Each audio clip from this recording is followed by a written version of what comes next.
Unspoiled Network podcast. This is Unspoiled, covering Raybearer, the Maid, and the Crocodile. Chapters 10, 11, 12, 13, and 14. It's not as much as it sounds. They're short chapters. Everybody calm down.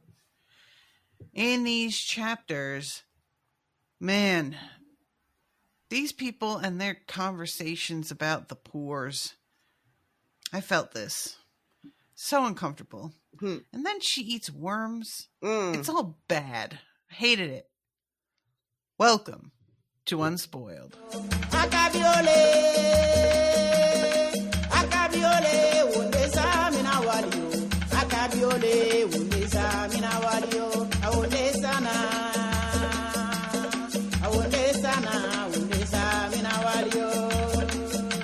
Welcome to the show, everyone. I am Natasha. So, how did you feel about the worm eating? I did not care for it. Yeah, not even a little bit. Not even a little bit. Like I gagged reading it. It was just like, oh, like it was awful. Yep. And yeah. And I kind of like when she's like, there's only one thing to do. I was like, no, there's got to be another thing. Think of another thing. Yeah, very much. I was like, is there just one thing to do? Because I feel like there's other things, but okay. Have we really, professional? Right? Have we investigated all of our options? I feel like we haven't. I feel like you're really jumping to a conclusion here. But I love the conversation. We had just some real like class discussion. Fenric is such a bootlicker. Come on, dude. Did it ever occur to you that the rich deserve what they have? Like, sounded like a landlord apologist. For sure. They're taking the risk of buying the house. Get the fuck out of here. There's no risk if you're counting on somebody else's money to pay for it. It's not like you're you know what I mean? Mm-hmm. I mean, and I know people are going to be like, no, there is risk. And, but you guys know what the fuck we're talking about. How about the risk that we take as a culture when the housing market is dominated by these people and then it gets all fucked up and collapsy because we didn't let regular folks buy homes themselves because of these like artificial obstacles we put in their place, acting like, I know you pay twice this in rent, but you can't afford this mortgage because that makes sense. And when that little bubble collapses, how it fucks the rest of the entire economy. Everything. Yep. And now we're all left holding the fucking bag for some shit we couldn't surprise even get. Pikachu face, like we couldn't have seen this fucking coming. Yep. Mm-hmm. Yeah, don't get me started. These were some good chapters. Yeah. So we start off with Small Sade trying to pick her way down this spiral staircase. And some very compelling, like, internal monologue about basically how if you are disabled, oh well, sucks to suck. Yep, you're no one. Guess your next life, hopefully you won't be disabled. Fingers crossed. Good luck with that. And the reality is that all of us, if we live long enough, will become disabled at some point. And we just act like that's never going to happen to us. Like we're going to be fully able or able-bodied the entirety of our life. Like, you know what I mean? So we don't have to be temporarily able-bodied. That's all it fucking is. That's all it is. This staircase scenario is surprisingly harrowing to read. Yeah. The way that she has to navigate these steps and how dangerous it is. Like, I hadn't really pictured them as being a staircase of death, but that's like what she's dealing with here, to the point that she has to scoot down on her ass, like, and that's how she goes down the stairs. Yeah. Yeah, and that's when she starts having this, like you described, this internal monologue about just how unfair it is, and it says that there's a sad, churning anger that she had grown skilled at shoving down with words, such as, it is good to be grateful, it is good to know your place. And I have already mentioned that there is something about this protagonist that is really speaking to me. Mm-hmm. And it's really hitting for me because of some personal stuff that I'm going to happen to be going through, while we're reading, and have been through while we're reading this book. Yeah. And when she says that she gets this anger and then immediately shoves the anger down with these words that have been drilled into her head, I was like, oh my God, that's that inner voice that tells you to like, shut the fuck up. What are you crying about? I'll give you something to cry about. Don't you know so-and-so has it 10 times worse than you have it, all of that stuff. And I know that I'm not the only one that deals with that. I know y'all out there, a lot of us struggle with the same shit. And it just was really, I was just like, oh, this is the first page of the chapter I'm reading. I need everybody to get off my neck, please. Yeah, so, let me put it like this. If I pointed to any building in Oluwan City and asked, what is that for? No doubt you would say, for someone to live in. But if a place for someone is suited only for those with 2 working feet, then people like me are not someone. We are no one at all. As I worked my prayer pebble against my cheek, muting my starved rage as one buries a scream in pillows, the gecko wisely abandoned the laundry heap, hopping out to crawl along the wall beside me. Starved rage. Yeah. That's a fucking beautiful phrase right there. I love it. Yeah. It's wonderful. And it, like, when you think about starving fury or rage or anger, or like, what does that mean? Like, oh, you think, well, you're not feeding it. But it's not just about feeding the rage. It's about like giving it air to breathe so that it can like exist outside of you, so that you can release it. And she is in this, as one buries a scream in pillows, like, again, you have all of this inside of you, and there's not a safe place for you to let it out, or a safe way for you to let it out. Yeah, she's sliding some bangers in here. She is. She is indeed. So eventually she says to the little gecko, so, Bud, what's your name anyway? And he gets real, like, kind of shy looking on like ashamed. And she's like, wait a minute. Nobody ever gave you a name? Well, what is it that you like to do? And he says, Cleme. Cleme? Oh, climb. Is that your favorite thing? It nodded several times. Cleme! As it should be. I told him seriously, you are very good at it. Cleme it is. And newly christened, Cleme looped in delighted circles on the wall before wiggling, puffed with pride, down the stairway. I love this so much, you guys. Same. I love this. The idea of even the smallest creatures and like being such an afterthought that you don't even get a name. Mm-hmm. And when she's asking about, like, don't you tell me that they never gave you a name? And she has it says, I place my hands on my lips to show offense. Like, she's really like, how dare they? Like, it's a very like funny little moment, but she's so sincere and taking it, like, I'm going to say seriously, but not meaning like not meaning that she thinks that this is like some heavy plot point, but like she's taking the outrage of it and inconsiderate nature of it as being like truly like, well, this is fucked up. Everybody needs a name. Everything needs a name,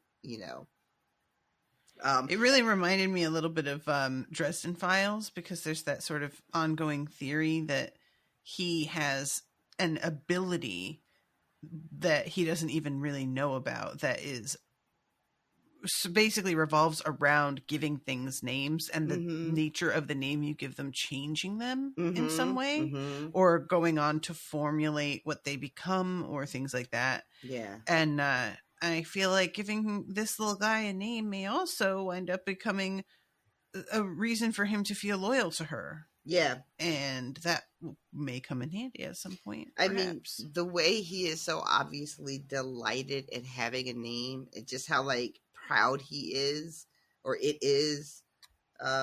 She says he all the time when she's talking to him, so I'll stick with that. But like, he is puffed with pride. Like, come on, that's adorable. Adorable. So she finally gets down to the spa area, and a bunch of the servants are there doing laundry as well.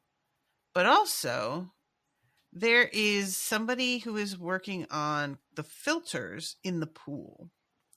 And Finrick is basically like backseat driving this guy, talking about how much knowledge he has and I could help, and just really like putting himself out there. Listen. And this whole like eventually I'm just offering my knowledge. I do not spend my days off mooning about like other youths of my generation. I exercise, I plan, I improve my mind.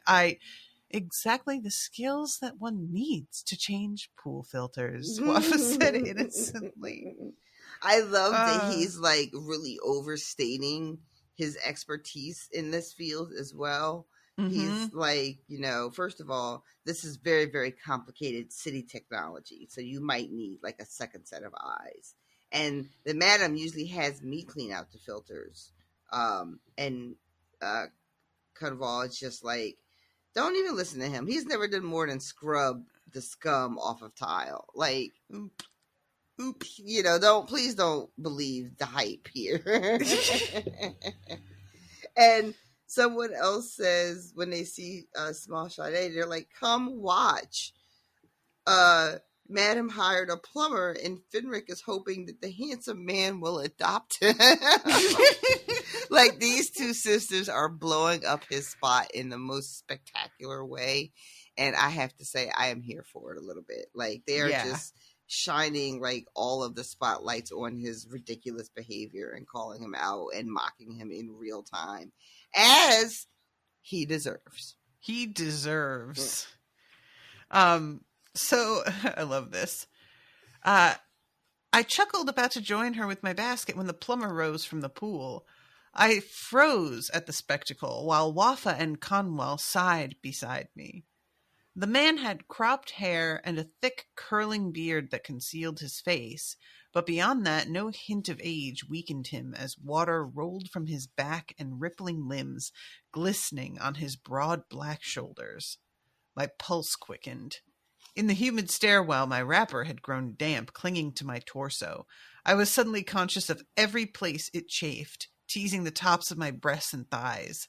I indulged that feeling for several beats of my heart. 1, 2, 3, and then chased it soberly away. For you see, romantic fantasies did not often end well for girls like me. My experience of men included boys at the sweat mill, flirtatious vendors at Anumeji Street, and the occasional roving-eyed son of countryside gentry. Most avoided girls who were spirit-touched, though curiosity had enticed a few to try to kiss me, an experience I sometimes enjoyed. Still, wealthy men did not claim commoners as sweethearts, and poor men were unable or unwilling to buy the herbs that prevented pregnancy. For those reasons, I had found it best to treat attraction like a head cold, coddled for a day or two, then washed away with a bath and a sensible cup of tea. Would that I had had this advice to follow back in the day. I probably could have saved myself a lot of trouble, but what can you do? This when this man comes up out the pool, we all know like who it is. Oh yeah, right? For sure. And then if we don't, like, her reaction is just like, oh, okay. Mm-hmm. But I love the detail that he is so fucking fine that when he comes up out of the pool, like, the two sisters are also just like, Exactly. It's so funny. I just like, this is one of those things that's definitely like a symptom of getting older, but like, now when I read fantasy and I'm trying to fan cast who I would, put in a role, everybody that I want to pick is too old. I'm like behind the times for current heartthrobs. Yeah. You know what I mean? Yeah, that'll happen. So I keep just being like, oh, no. Now he's like 40 probably. Well, no, not him either. That wouldn't work.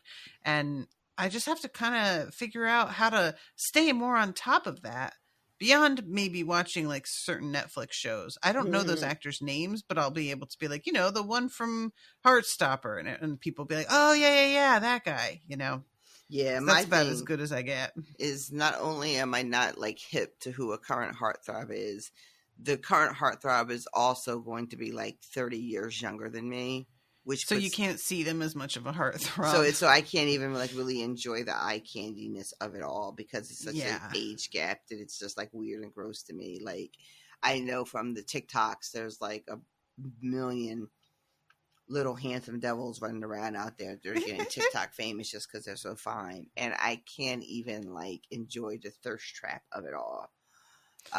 Because I'm just like, he's 23. Ew. Yeah. So yeah, I have to find like Silver Fox side of TikTok. That's where I need to be. Yeah, agree. So, this has it ever occurred to you the owning class deserves what they have?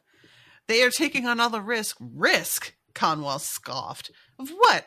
Being slightly less rich? Finn, the only people buying property have their basic needs met already. If an Oga's investment falls through, will he starve? Will he sleep on the street? Of course not. The worst thing that can happen to a rich man is that he has to get a job like the rest of us. Well, you'll never know, Finrick shot back, obviously feeling cornered. You can't even get a promotion here. Yeah. To my surprise, Conwell looked wounded. That is not her fault, and you know it. So basically, there's this cook that Conwell should be replacing, but if that cook is replaced, then that cook has no livelihood. Yeah. So we're keeping that cook and keeping her from getting a promotion because the cook will be homeless.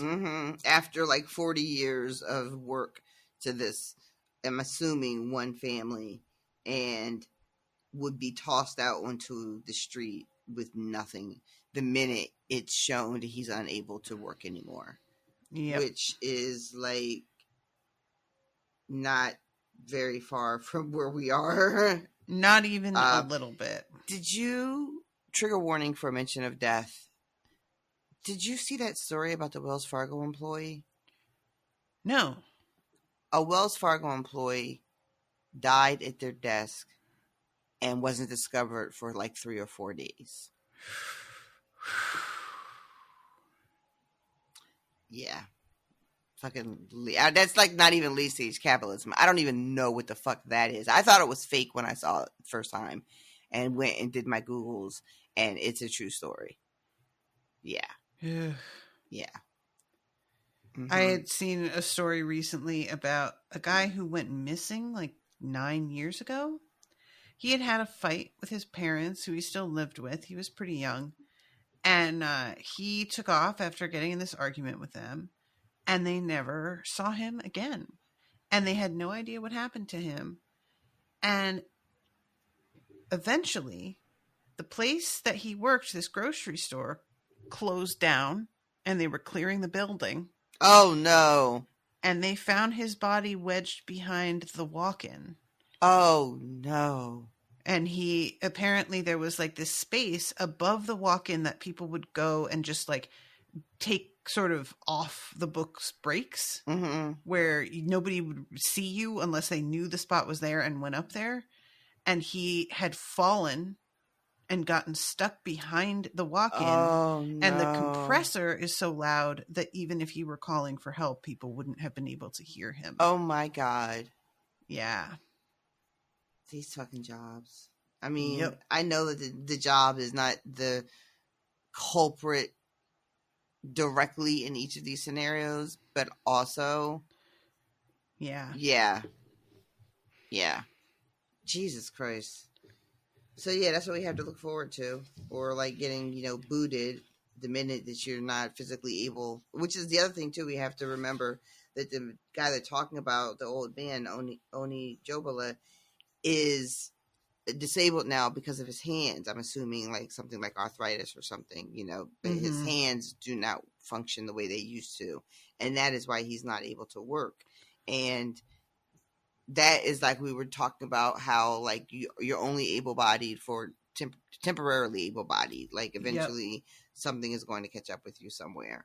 And that is what has happened to him. And Kunval is sacrificing her opportunity, even though someone says that she probably wouldn't get the job anyway because Madam would want a man in charge. But even putting that aside, she is sacrificing a possibility of advancement in order to protect this old man who doesn't have anything else. Yeah. Because we got no social safety net. And this is a very real thing, is people not getting promotions because people aren't retiring the way that they used to. So there's no space. And this has been talked about a lot. And, every place it's like, we don't have pensions anymore. That's not something that just comes with jobs the way that it used to be assumed. Sure don't. And we don't have even like health insurance is not a guarantee with a full-time job like that you can afford, because jobs used to cover a lot of the price of it and they don't do that. Now we're shouldering the price and we're just given the gift of like being able to have access to it. Yep. It's just they're not covering your family the way they used to. Like it used to be a given that if you were married, your dependent, your spouse would automatically be able to jump on yours and your dependents could jump on yours. And now lots of places are, putting in these weird loopholes. Like my job won't cover my spouse until I can prove that he doesn't have access to health care on his own, Yep. Once I had to just sort of, attest to it. The second one, I had to submit documentation. Like I had to fill out paperwork and like sign and swear by all that's good and holy that, there was no other health insurance available in order to get him on my health insurance. Yep. And meanwhile, Finnick is listening to all this. Finrick, I'm sorry, that's Finnick is a different book. Finrick is listening to all this and decides that he's going to switch to Small Sade and find out what her ambitions are. And he also says this whole idea of having a curse eater is really clever. He says unusually clever, which is so shady. And he's like, he says as he's stroking his orange fuzz, I'm surprised I didn't think of it. Oh my God. Maybe when I start my own inn, I'll poach you. What do you think your rates would be? This guy, y'all. This dude, it's so funny because like everything that he talks about, he's like, oh, well, I could start my own water filter industry. Or, if the cook, Onujibola, I think is how you say his name, if he had just applied himself, he could have owned his own inn by now and he wouldn't even be dependent on her. But he just didn't push hard enough, didn't want it hard enough, It's just, this is the thing that people like this never really seem to stop and consider, which is an economy cannot be sustained by everybody being owners of things. Yep. That's how economies work, is that there is a bottom tier level of straight up worker. And if you are saying that this man deserves to not be able to retire because he didn't push hard enough to own his own thing, what you are saying is there is a certain class of person that deserves to work until the day they die because they don't deserve any sort of social security. That's exactly what they're saying. That is just like the grossness of that statement when you put it at like, okay, so you say that people who do this job don't deserve a baseline level of, and people will kind of stop and be like, well, that's not what I'm saying. And it's like, that's literally what you're saying. You're not using those words to say it. But if you get to the heart of your argument, that's quite literally exactly what you're saying. If people do this job and they don't make enough money, they should just get a better job. Okay, so you're saying anybody who does work this job and doesn't get a better job, they deserve poverty. They deserve poverty. That's exactly right. That's what we say whenever there's a conversation about raising the minimum wage and we start talking about, air quotes, low-skilled jobs. And that if these people wanted better paying jobs, they would go out and get more important jobs. They would get better jobs. But who's gonna be your amenities? Yep. You know, who's gonna do all that shit that needs to be done that you clearly have no interest in doing because you think you're too good to do it. And you're just gonna sort of consign all of these people to having forever less than, because you don't deem the work they do to be important enough to warrant a living wage and being able to sustain themselves and their families.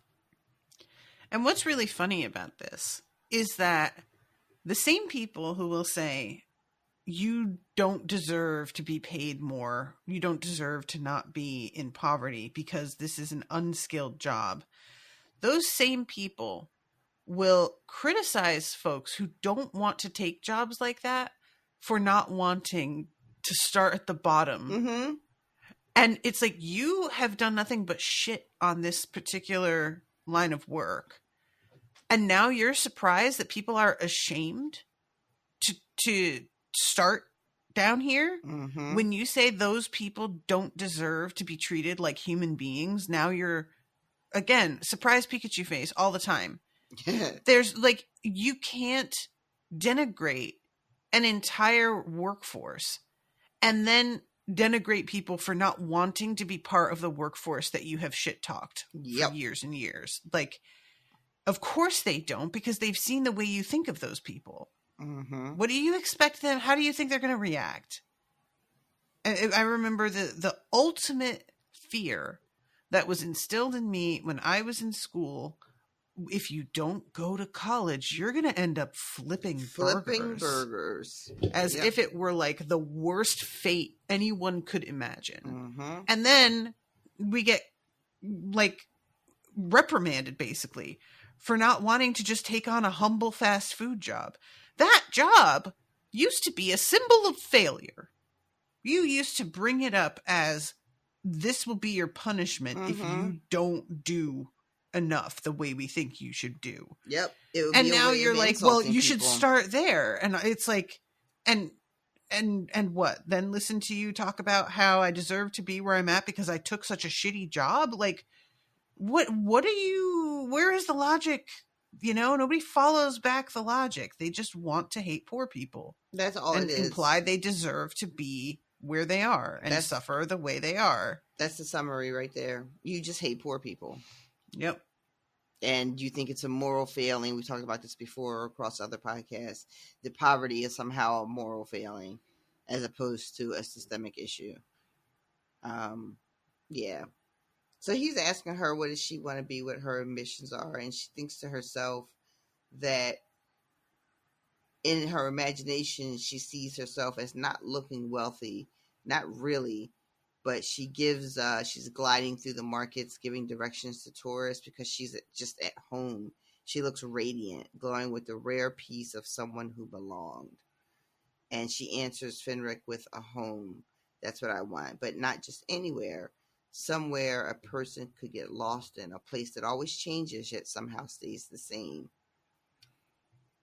And Wafa is like, oh, how poetic. And Fenric is just like, you're thinking too small. He calls You should think about owning that town. Yeah, right. That's exactly the energy. Oh, you're envisioning yourself somewhere where you belong and that you have peace and that you're happy. That's small potatoes. And this is when potatoes. Wafa's dreamscape comes up in conversation. And we find out that when the sisters were younger, they had seen a play by one of the anointed ones, Honor Theo, anointed honor Theo, which it was so nice to hear his name again. Yeah. And he made illusions appear by playing on his is it lyre?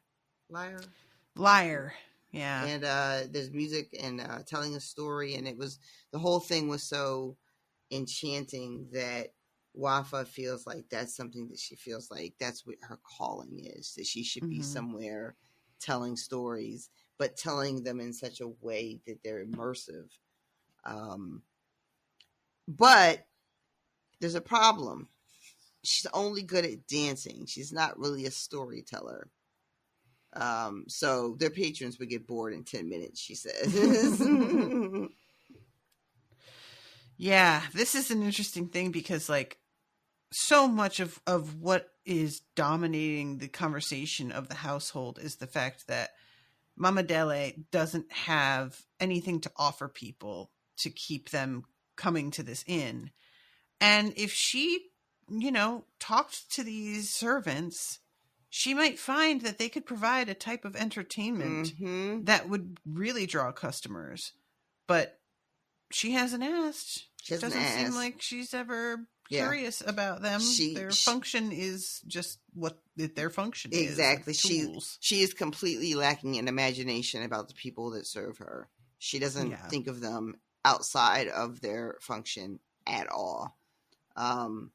But Small Sade is so moved by this story and the sadness on Wafa's face when she's done telling the story that she is trying to come up with ideas. And so she says, well, maybe you don't need to make up new stories. Maybe you can tell your dreamscapes and they make them about things that have already happened. And so the sisters have a story about the time they got arrested at the some kind of royal gardens. And really what they had done is the royal gardens are like these trees and flowers that are made of gold and silver and gems. And when you try to pluck one and remove it, it just turns to ash right in your hands. So they came up with this idea that, well, if you pull it out by the root, that's not the same as plucking it. So we should be able to get away with it. And they pull a marigold and stuff it down one of their wrappers and try to abscond with it, but get caught, end up falling in a pond. And the only reason that they didn't get really arrested is because the evidence was destroyed when they fell in the water. And so they tell the story, and Small Sade starts to do her singing and comes up with a song to go along with the telling of this story. And when they're done, we find out that they got banned for life. Yeah, I think that's adorable. Just banning these two like children. I like the idea that like years later they go back and they look completely different, but it's the same guard. And he my God, how funny would that be? Like, nope. Turn it around. Turn it right around. And so when they're done with their performance, there's a little bit of applause, and the plumber is clapping, and Small Sade looks at him and says, I'd seen those eyes before. And the man says suddenly, I think I've left a tool back at my workshop. I have to go and get it. And Sade is like, and I have to get another load from the room. So like, this is not this is a coincidence that we both need to leave at the same time. Please don't make anything of it,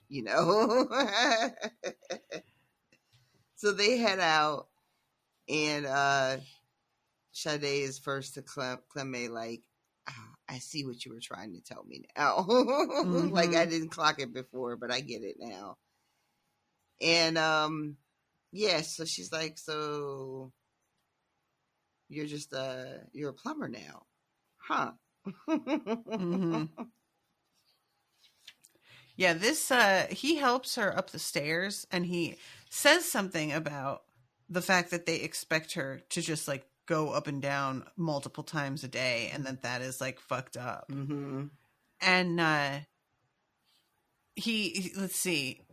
Oh, yeah, because he used magic to transform his looks. She's like, once again, you're using this thing that you know is hastening your transformation into a beast. What are you doing? And he says, well, I needed to ask Ixalix about my curse. And if we can break the bond before I transform for good. Ixalix is a rainforest alakbato, so aside from building a portal to Quetzala, the fastest way to reach her is to speak her name in a cenote, a sort of lake that forms underground. I'm going to see cenote. Is that the way you say it? Cenote? I don't know. You're the one with the I'm audiobook. looking it up, but it's like giving me the definition for cenotaph, which is not the word that I have highlighted here. Yeah, cenote. Cenote. Okay. So I thought an underground spa might do. With anyway, she'll find a way to get back to me. I whispered a message into the pipes, which I did find rather funny. So finally, he says, do you mind that I came? I won't make myself a nuisance. I'm the nuisance, I replied, avoiding the question, my needs being yours and all. It's more than that. I enjoyed being near you quite a lot. He smiled, glancing back down the stairwell. And I envy those who get to be your friends. I froze. In the mouth of a man, I said slowly, searching his eyes, those words would be sweet, but in the mouth of a god, they are a threat. He recoiled. I understand. Forgive me. I like the way that she just pointed out, like, I get what you think you're doing here, but you gotta stop and recontextualize this for a minute, sir. The way that she continues to speak so matter-of-factly to this, what she thinks is a god, and like low-key checking him on multiple occasions now, questioning him, even though the first time she said something, she was like, I can't believe I'm about to scold a god. But that has not slowed her down at all. She continues to just sort of talk to him like this relationship that they have is just another day. Yeah.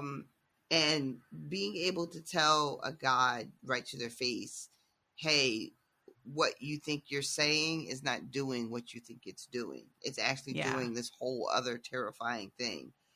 And he does not give her really any pushback. And he swears to her that he would never harm anyone that she holds dear.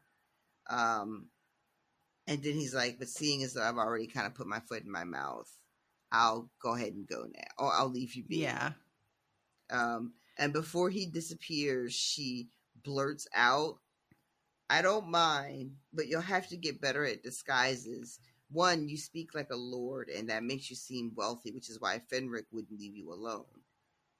Also, if you want to blend in, don't be so handsome next time. It's distracting. Indeed. I feel like he cannot control being handsome in any disguise. Like, I feel like that is it's just going to be undeniable. Like, he'd have to. I think that he can, but he is, like, later on, he says that he is very vain. And I just think that he can't help himself, you know? Like, that's more accurate, I think. That he just, like, I mean, I'm fine as fuck. I can't, like, not be fine as fuck. Like, you ask too much. You ask too much. I also wanted to bring up, based on, like, this interaction, that in the last chapters, we didn't really, like, touch on this because we were running out of time. But when she is offered help by Dele, she has this, like, moment where she says, there's something that you are going to have to understand. It's that talking to people who are, like, higher class, you have to have a plan going into it, because you can't make them feel like they are bad people. You have to make them feel like, even if you are declining something that they were so good to offer, you know? And it really made me think of just like handling white people, you know, and navigating that and just like, but I'm a good one, right? Yeah. I'm not. Yeah, you're a good one. Yeah, you have to. You're right. That's a very good analogy. Along racial lines, it's sort of like even when people are like saying they want honest dialogue, you know, in the back of your mind, you can only be but so honest. Because it's going to be a moment where you trigger them and then they get sort of activated. And then I've always been good to you people comes out. Yeah. You know? And I guess I don't have a lot of direct experience with wealthy people, but I imagine if you are in a situation where you do and you are in like a support or service sort of industry where you cater to very wealthy people, you probably have to be very mindful. And you actually had an experience where you worked at a very posh resort situation where you actually had to deal with people in a way that I've dealt with people with money, but like never, like when I was doing hospitality, I was working at mid-price places. I was never at like a 5-star, you know, very exclusive fancy pants kind of place. So I was dealing with a different level of person. You probably have way more experience with trying to navigate that than I do. Like it's odd because like I was so young that I didn't really fully understand probably some of the way that I was spoken to or treated at the time. And there was definitely a sort of sense because I was in a bizarre position. So it was this very expensive resort that was like, you know, diamond certified or whatever that, you know, that whole thing, right? 4 diamond or something. And so it was like, here's all the rich people, but also I lived near the resort in the sort of nicer area because that's where my uncle lived and I was staying with him at the time. So I had this sort of weird, like, I'm kind of a part of this community as well, even though I really wasn't. You know, because I wasn't actually wealthy enough to afford living there. I was just in a room that I had been given as a favor. And so it was like, I would fool myself into thinking I was one of them and then kind of realize like, I can't afford to eat at this restaurant. Like, no, I'm not. And I would have to kind of snap out of it every now and then. That's really interesting. And it's like the vibe of the other people there as well. They were working there, but it was like if you worked there, you had to live in commuting distance, which everybody who worked there was white and probably had some money because so pretty much everybody who I was working with actually came from a higher level background than I did to begin with. And it was just, you know, after everything that I had been through with the boarding school in California, where I was amongst a lot of people whose parents were like celebrities and who worked in show business and made a ton of money, it just felt like I was back there again, where I was around people who had a lot and thought that they were my peers, but I knew very well that they weren't really. And I also had felt that way in my original school because there was mostly, it was like white suburban families with parents who had good jobs that had benefits and they went on vacations every summer and things like that. So I basically, like every place I have ever been, I have been the lowest income person in the room. Like any place that I have stayed long term. And it wasn't just customers. It was my coworkers. And so it just had a weird sort of dynamic to it, you know? So I always think of like the phenomenon of going into a very high end store and then the people who work in that store are snobs and you want to just be like, ma'am, you're at work right now. Mm-hmm. I mean, I know that, you think that you're better than somebody who works at the Gap, and you probably make more than somebody who works at the Gap because you're on probably commission or whatever. But you're still like a service worker. Mm-hmm, It feels very much like class trader to me. Yeah, I definitely see that. And, there's got to be a hierarchy. We always have to make one. We just can't help ourselves. So, yeah, it was an odd experience. I think about that a lot. Just like the one place that I worked that I think I was on equal footing with the people around me in terms of like overall living situation was when I worked at Whole Foods. Because it was in Hartford. So there, you can live right near there enough to commute, but also live in a really shitty area and not make too much money. And there were definitely some folks there who were like addicts, just barely hanging on, and were not in good living situations and stuff. And that was like, not surprisingly, the job that I felt the most at home and comfortable and was the most bummed when I had to leave. Mm-hmm. So yeah, that doesn't seem surprising actually when you mention it, because there is something about being surrounded by coworkers that you feel like you're on like the same page with, or like you have like something in common. You don't feel so alien. Yeah. So Sade says this thing about like not being so handsome next time, and then just dips. Like, yep. But it says ignoring the delighted heat of his gaze as I fled, because he was just like, "Oh, word, too handsome." Was I? This motherfucker. So she's I want to do a quick check-in. You're still, as I am, assuming that this is the Crocodile from the original two books, right? I still am, yeah. Okay, yeah, me too.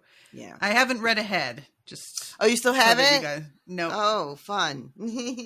And I just keep thinking about the fact that like the way that I'm imagining this is that basically Jordan Ifueko had created this great character with the crocodile, but he was sort of immature and not really like ready. And so when she was thinking about coming back into this universe, she was like, well, I did kill him off page and he was really, really fine. I could probably bring him back and do something with him, right? Because like, I don't want him to go to waste. I'm so glad she did. Because these moments where he has grown from the character that we knew, he's been through some shit since we saw him last, but there are still like little sparks of him that seem to like peek out.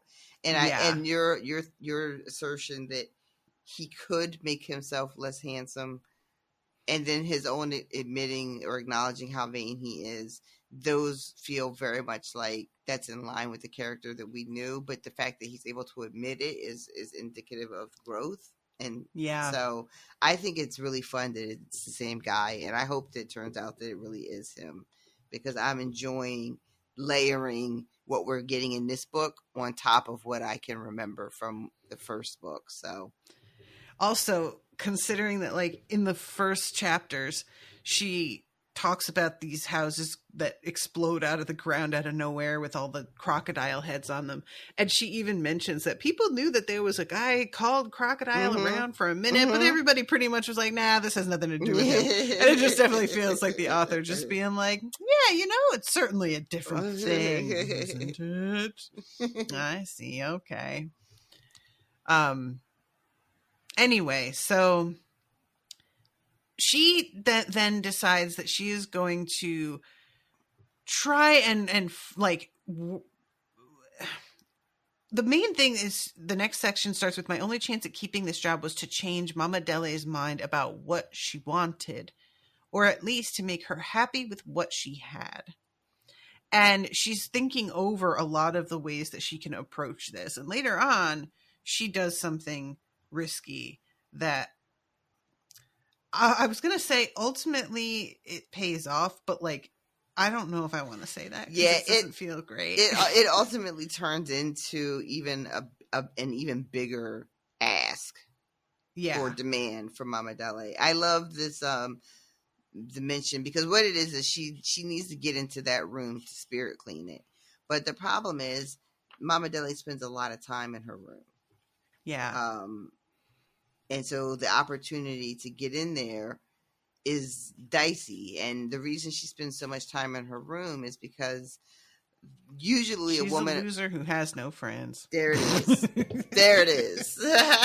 And no money, no money, no friends, and doesn't really have much to do with herself during the day.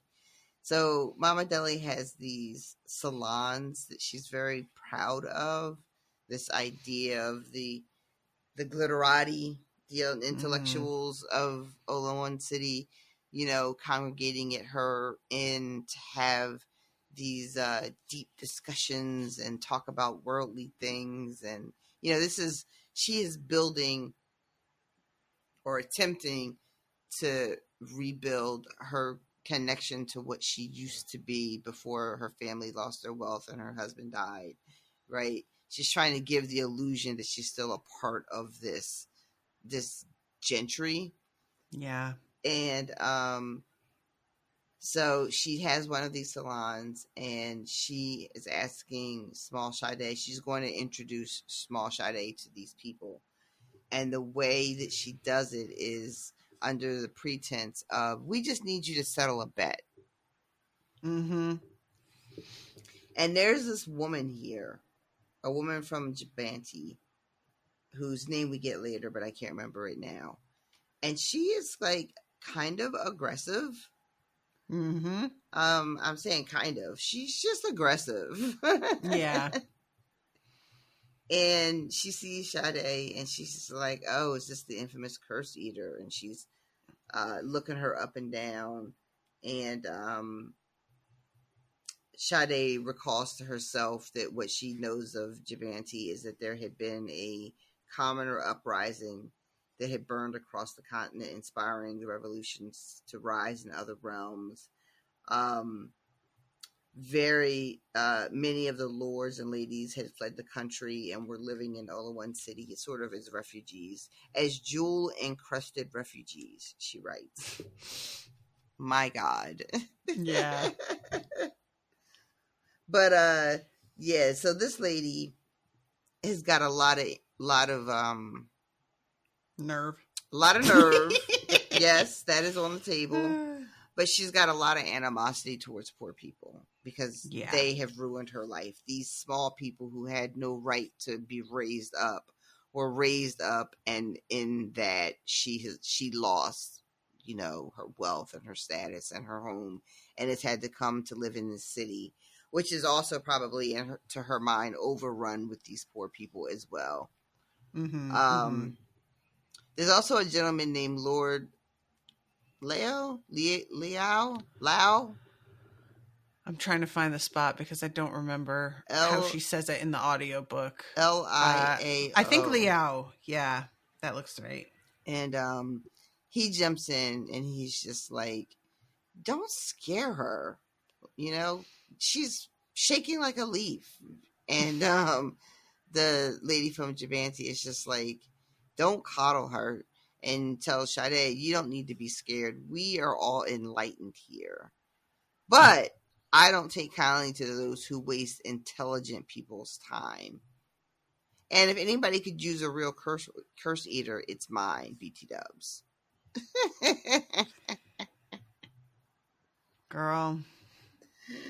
Her room is probably filled with silk. The whole vibe of this. Ugh, God. I hate this so much. She's just so on the spot. Mm-hmm. She's such a specimen being brought in. Yeah. Mama Dele says, that's my orphan. Go get your own. Ew. And poor Sade is like, you want me to curse eat for you now? Like thinking to herself, that is not possible. This is a big ass room and it's filled with people. maybe I'll just do some scam shit just to fucking get it over with. Yeah. And this is when we find out that no, they've only called her here to settle an argument. That's something that I always like being mentioned in any like story where a person has a real ability that is supernatural and they are aware that it's viewed with some suspicion, that they will be put in a place sometimes where they have to fake because the expectation that they can just perform on demand is so pervasive. So they feel like a fraud occasionally, even when they're not, just because they can't get people to fucking like get it through their thick skull. Right. I don't get to just turn it on and off like a fucking tap. Yeah. I love that it's panic is included, because we have to always remember that Sade's entire livelihood is tied up in keeping Mama Dele happy with her. And like, if they had said, yes, we want you to Kersey right now, and she fails to perform to their expectations, she could lose everything. Yeah. So panicking is not like her overreacting whatsoever. But yeah, and this fucking question, I hated this question.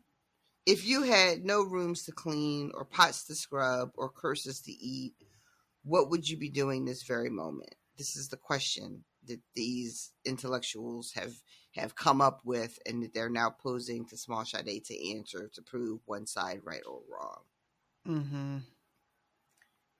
And she says, well, it's late, it's dark, so it's probably not safe for me to be walking in the square. I probably already had my supper. And then she starts thinking to herself of something that she really would like to do. She starts thinking of spinning dreamscapes with Wafa and Conval. And, but she can't say any of this out loud because she feels like it would be a betrayal. Like that was something that we shared, and I can't just go repeating it. Which I agree with. I was glad that she didn't bring that up. I did too.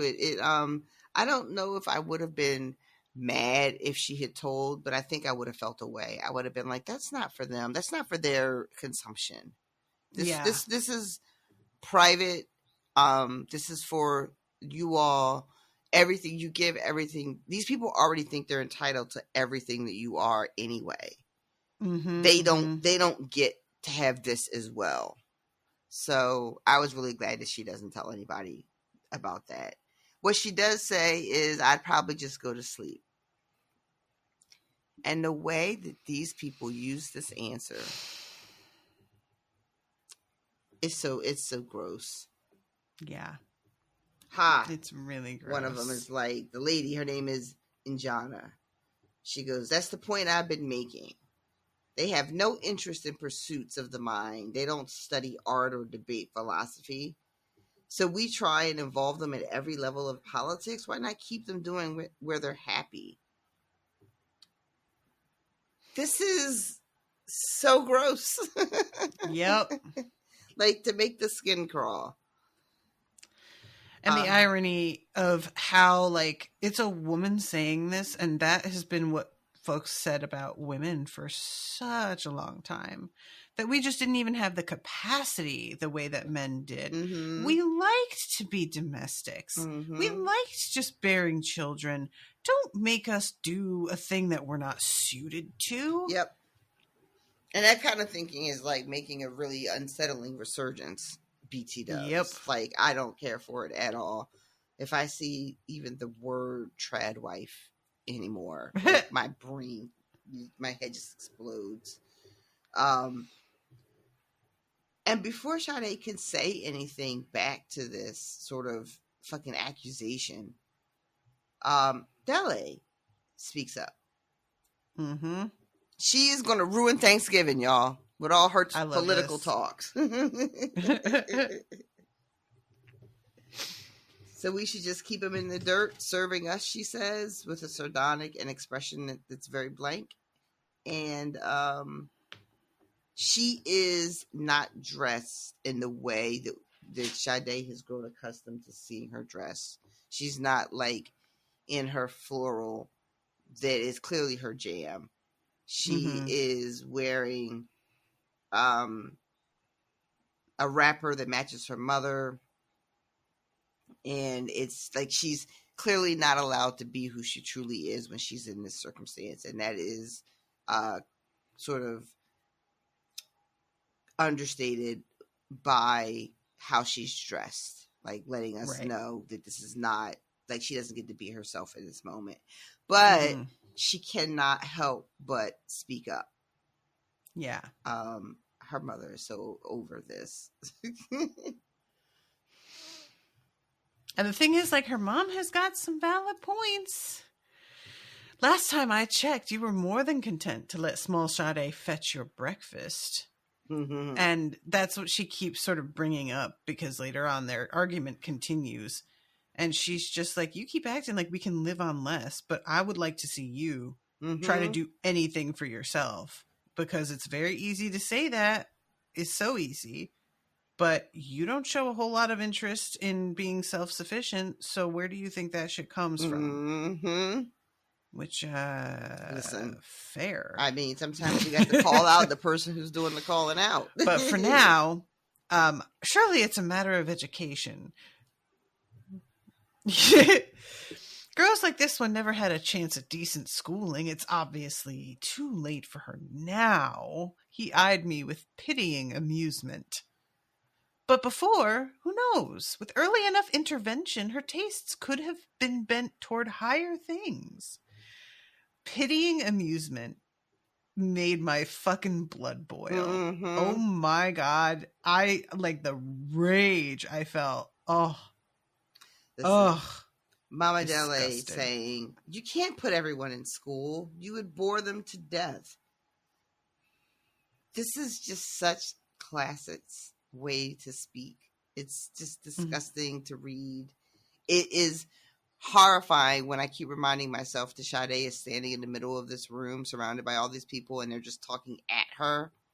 And they're not even talking, they're talking around her. They're barely even involving her anymore. After she gave her answer, they just basically tuned her out. Well, yeah, this guy that's here, this lord that's here, comes back and asks her a second question and says to Sade, well, no, it's Mama Dele who says it, I think. Would you rather have plucked a chicken or read a book when you were younger? And Sade answers the chicken. But there's a reason for that she doesn't go into. And it's sort of hinted here, I think, that maybe Small Sade has, like, she describes dyslexia. She describes it as the words and the letters just start to swirl around whenever she's trying to read. And they switch place before her eyes. And she ends up just sounding like she's reading gibberish. So this is yet another sort of learning disability that she has on top of her physical disability with her foot and her sort of appearance being different, you know. But she doesn't tell them any of that. And they take this answer of would have rather plucked the chicken as being like proof of their already predetermined sort of biases that they have about poor people.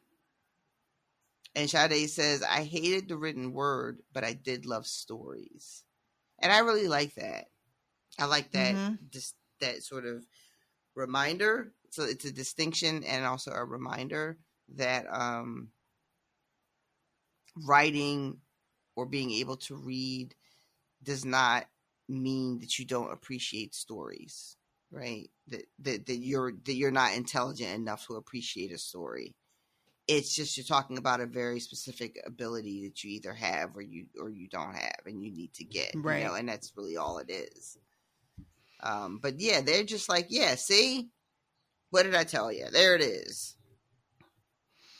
She's just an ignorant beast, practically, with no real appreciation or capacity for appreciation the way that we have, because we're just born different and better. Not our fault. Yep.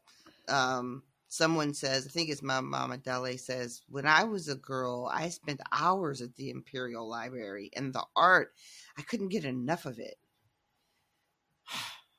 Because you weren't being forced to work as a child, ma'am, in one of these sweat mills. One of your sweat mills or your mines, or your quarries.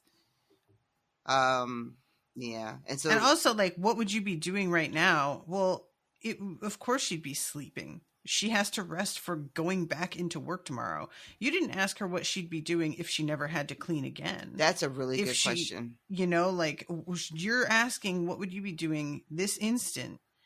And unsurprisingly, it would be preparing to be worked into the fucking ground again. Yeah. That's what I'd be doing. Yeah, because she says if you didn't have any pots to clean or things to scrub. But it sounds like to your point, this is work that Small Sade was actively in the middle of doing when they sort of catch wind of her. Because she had been trying to sneak past all this, and she made some noise. So she's got like all her cleaning and shit. So that's what she's doing right now. Is cleaning. She's literally about to get upstairs and try to clean Mama Dele's room. So she takes it very, very literally. This question of what would you be doing now if you weren't cleaning? So Lady Ajana is like, and that is why. Can you imagine if they asked, what's his name? Finnick? I keep saying Fenric in my head. Fenric, thank you. If they asked him this question. Oh my God. First of all, they would have never gotten away from him. He would have monologued. Listen, he is outside of one of these doors listening to every word that's exchanged. Yeah, probably. Begging, pleading, praying for an excuse to be in their presence. If only there was a tray of drinks they needed him to bring in at this moment. You know what I mean? And you're right. He would never shut up, and they'd have to forcibly remove him from the room because he wouldn't leave on his own. But yeah, so then this is when the woman from Javanti says that this is why the gods made a Small Sade a maid, and to Mama Dele, you a gracious lady. Let us be rewarded for our different strengths. And then Dele pops out, we didn't obtain wealth by admiring art. We got it by enslaving children in a mine that we barely set foot in. Did you forget about that, mother?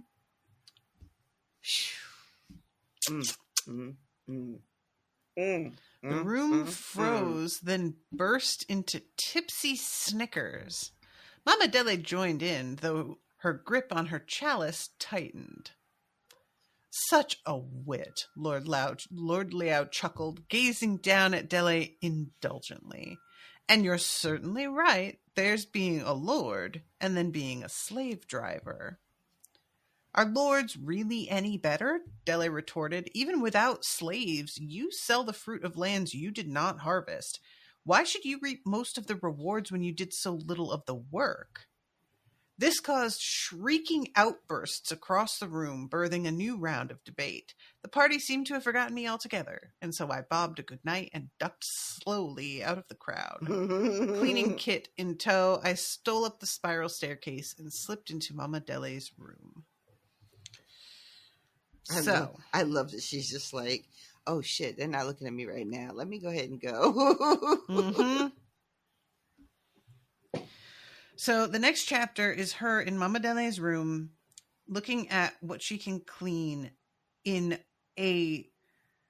an eye toward a place that she spends a lot of time that it will have the greatest effect in the shortest amount of time for me, because I am not supposed to be in this room and I have to clean as quickly as I can. And so she finally decides on the vanity table and describes the look of it. This is so I stared askance at the heavily draped platform which swarmed this is the bed which swarmed with grief gnats and glowed with mildewing ambition spores. I could do nothing about the mold. In the short time I had, I would barely be able to smoke out the gnats with incense, and then the smell might spread through the inn, alerting Mama Dele to investigate. And then she sees the vanity. Still crooning the nonsense lines under my breath, I dragged my supplies to the vanity and began to remove Mama Dele's sticky collection of bottles, rags, and used tufted cotton balls. I hesitated at her earrings and bangles and at her boxes of intricately braided hair extensions. Such items were very valuable, and if caught touching them, I risked losing my hands as well as my job. But shimmering silt covered everything, and if I didn't clean it all, my effect on Mama Dele would be weakened. So I moved them too, working quickly as if the items would burn me. Yeah, that whole thing about losing my hands as well as my job, like, oof. Yeah. Yikes. Yeah.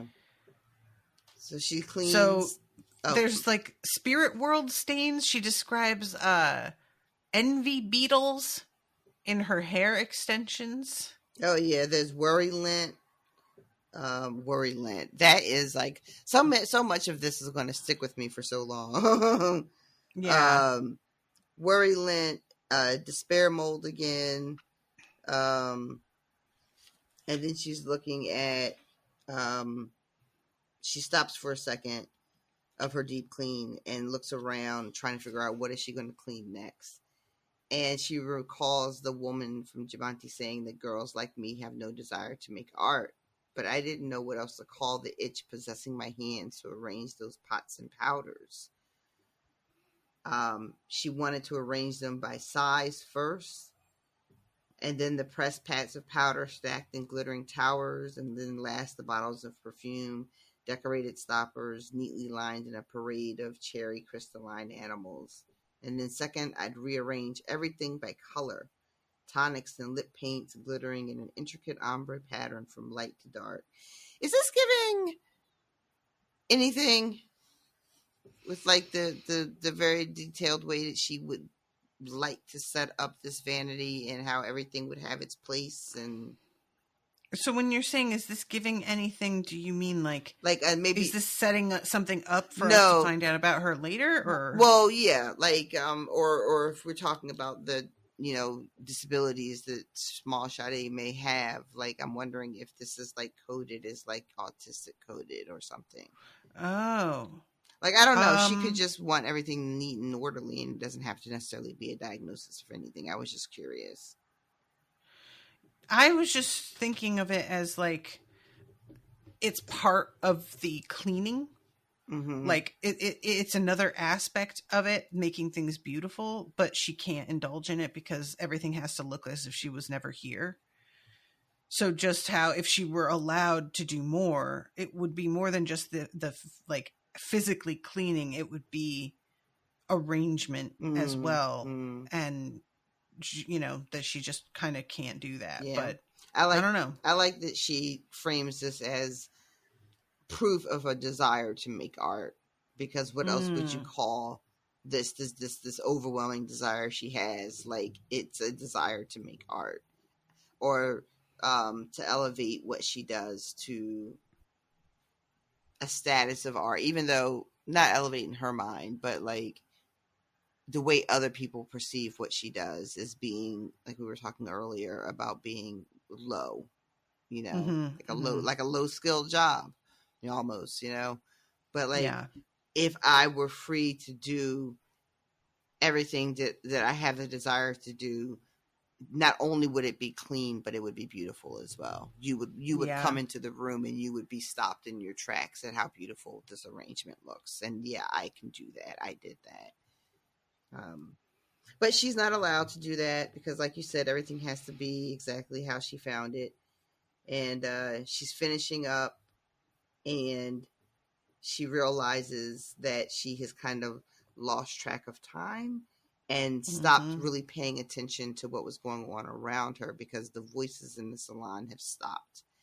And she hears footsteps outside the door. And she goes to hide behind, I don't know, there's like a bolt of cloth. So, or something that she hides behind. I don't know if it's cloth or a curtain. And it's Dele and her mother arguing. And this is the argument that you referenced a little bit earlier. And also her mom is salty because apparently this lord that's at the party, Mama Deli would very much like for Deli to consider him as a suitor, because we need a good husband for you, and you keep being you're not presenting yourself as somebody who's interested in making a match. You got to stop talking all your shit in front of these men that I'm bringing around. Yeah, this conversation was very interesting because, I had been sort of wondering, is it possible that she's into both men and women? But she says very much that she isn't interested in men, and her suggestion that, like, women are allowed to take other women as lovers. Her mother is like, women who already have all of their shit figured out. And it was an interesting moment of her, like, understanding that circumstance will dictate what you do for other people, but not seeing it for herself. Just like, oh yeah, people who don't have other, like, survivalist things to worry about are able to have more freedoms to pursue. Oh wow, imagine that. It's almost like a conversation that was very recently had by people. It's shocking how unconnected all these things are. Shocking, exactly. I tell you. And Mama Deli says to Deli, look, if you were fucking sneaking out to meet some heiress, I wouldn't have a problem.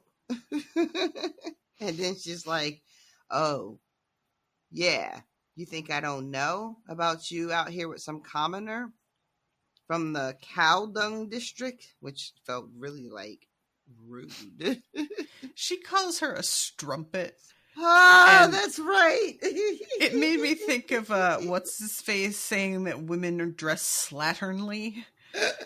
What is his name? Pat Robinson, I think. Oh my god, I don't remember. I was just cracking up. But that is not strumpet. Not a word that you hear often. Slatterly. Slatterns. Oh my god. That does sound. Would you say Pat Robinson? Maybe. I think it was. That fucking checks out. I'm going to just go ahead and co-sign that without doing any research. I'm going to say you're 100% right on who it was that said that shit. I'm going to look it up now because, like, he was basically saying, like, this is why men cheat, is because women don't take care of themselves after marriage. He's the same one that was basically like Haiti got the earthquake for all of their black magic that they do. He was always saying something wild. He was always saying something really wild. He was, I think, also like, AIDS is God's punishment for queer people. I think he had something to say about 9/11 because the nation was a sinful nation. Yeah, he's got a lot of hot takes. Here it is. Yeah. Pat Robertson calls out slatternly women. Yep, it was him. God. My God. That is so funny to me. I wonder, I'm thinking, I might be confusing him with the fucking, they're all the fucking same. The guy who does the 700 Club. Oh, no, that's him. Yeah, that's him. That's the one. Oh, he died. Yeah. Oh, he's dead. She said with relief. That is delightful.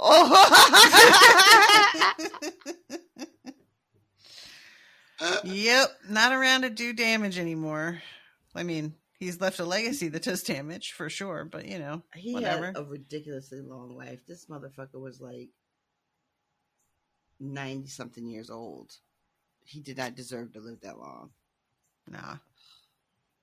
This whole universe needs recalibrating. But yeah, so strumpet. But yeah, so mom knows. Mom knows both that she's sneaking out, that she has a girlfriend, and doesn't really even care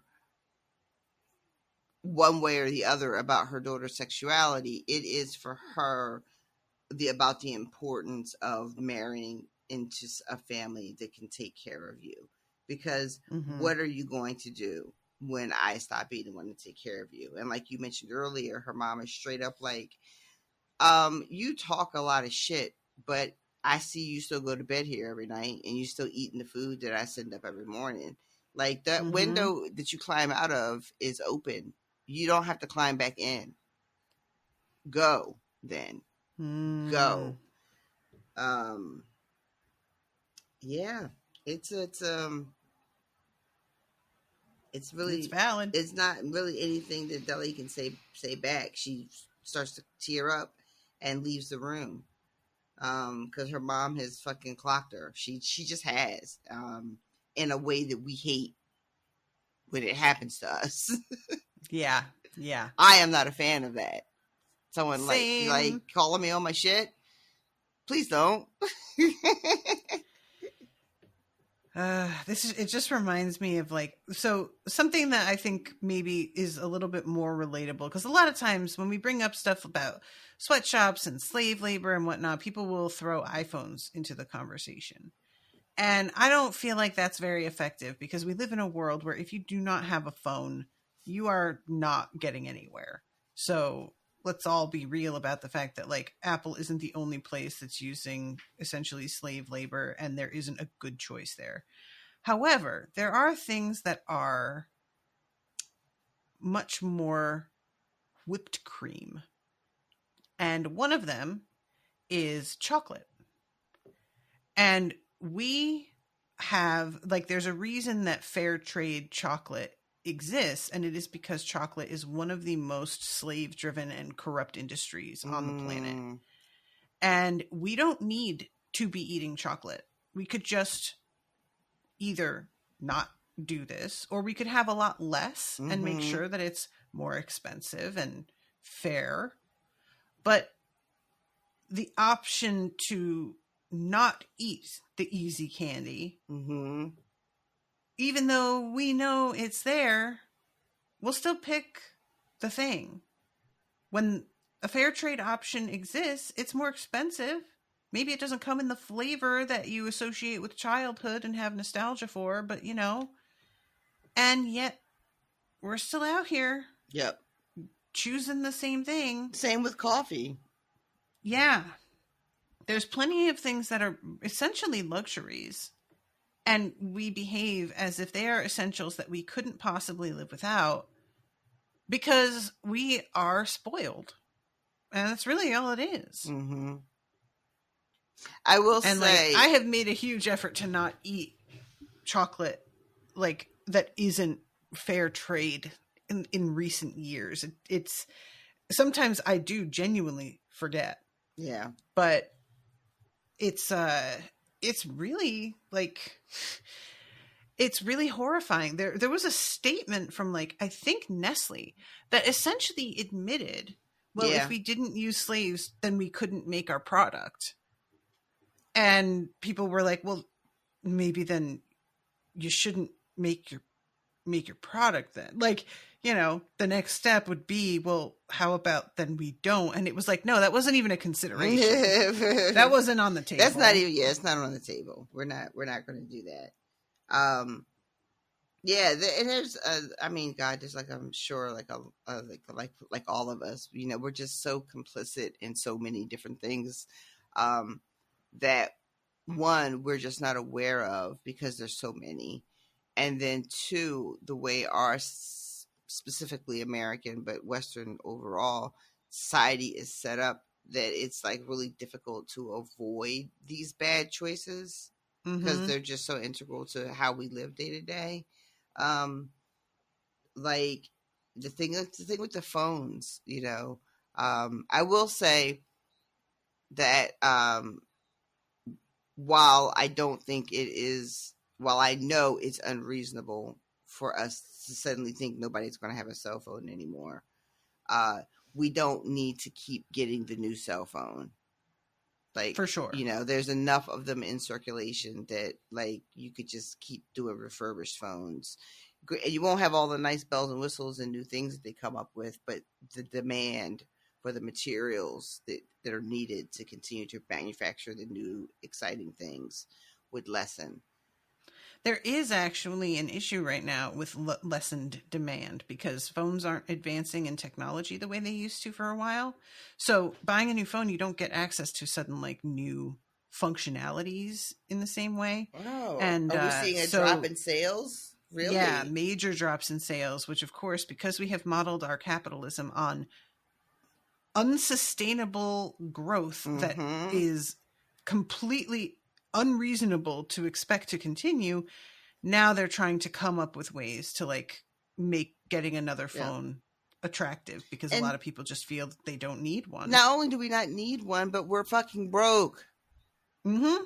Bitch, I'm broke. That's my favorite song. I think I sent it to you. I send it to you like every couple of months because every time I see it, I think it's a new thing. But it just makes me laugh so much. Yeah.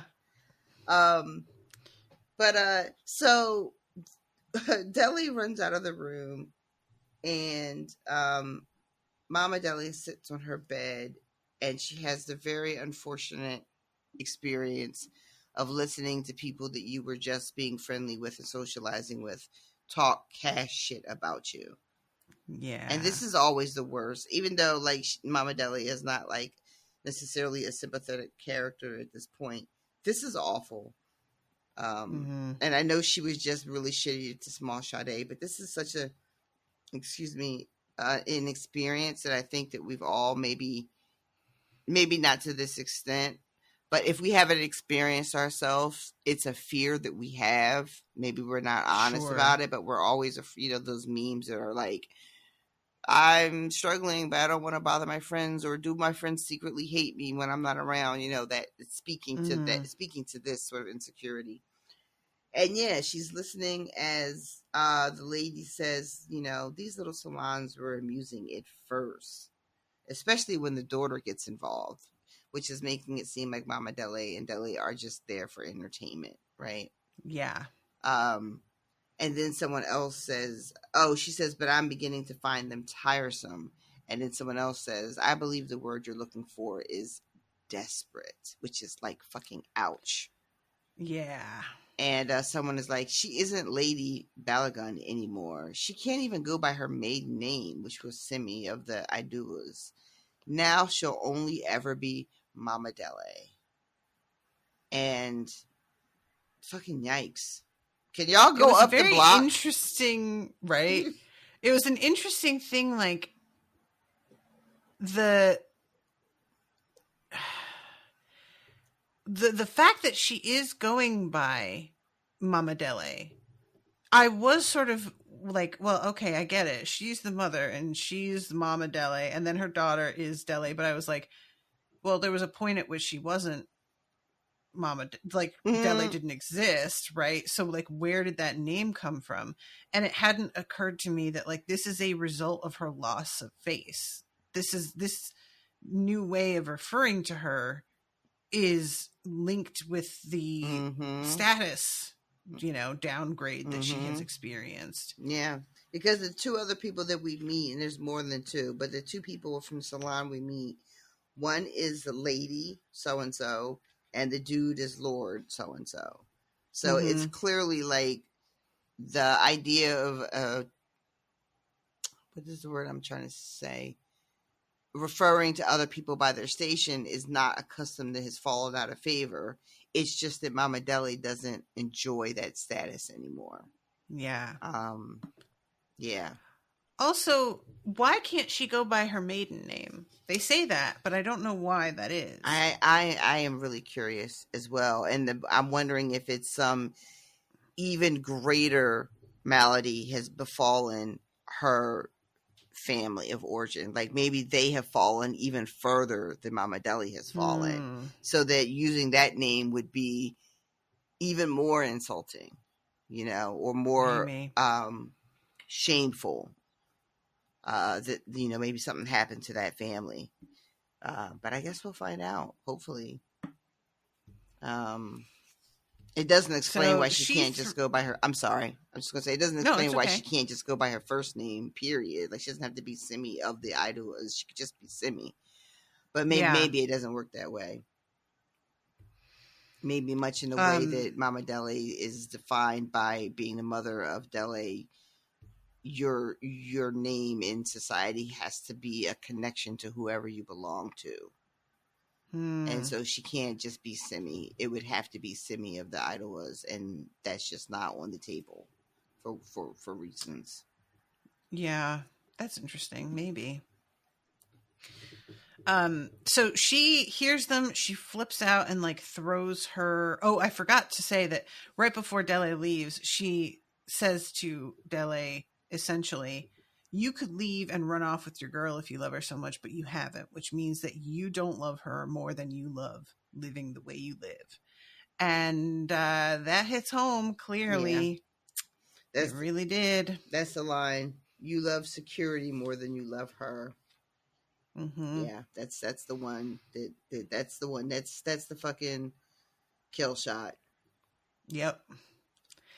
So she hears them outside. She chucks her sandal. It causes a bangle to fall off right next to where, like, Sade has been hiding, but like in a spot where if she just looked in the right way, she'd see her. It wasn't a good hiding place. Right. And so she spots her and assumes, due to where she's standing, that Sade was trying to steal from her. And of course, she's already flipped out because of hearing her friends talk like this. Mm-hmm. So she's in a particularly bad mood. Yep, and then she's starts drunk. to say, like, did they send you? Did one of my rivals, like, put you here to humiliate me? Just all of these assumptions. Mm-hmm.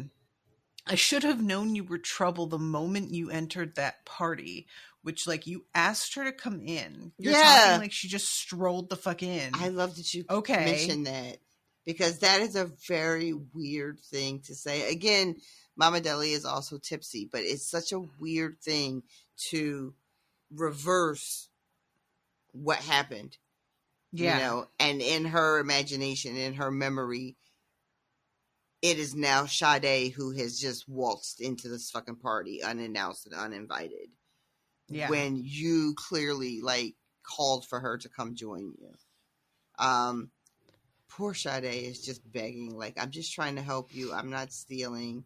And it looks at Mama Deli and notices that her eyes are still flashing with malice, and says, so she's not being softened up by these pleas.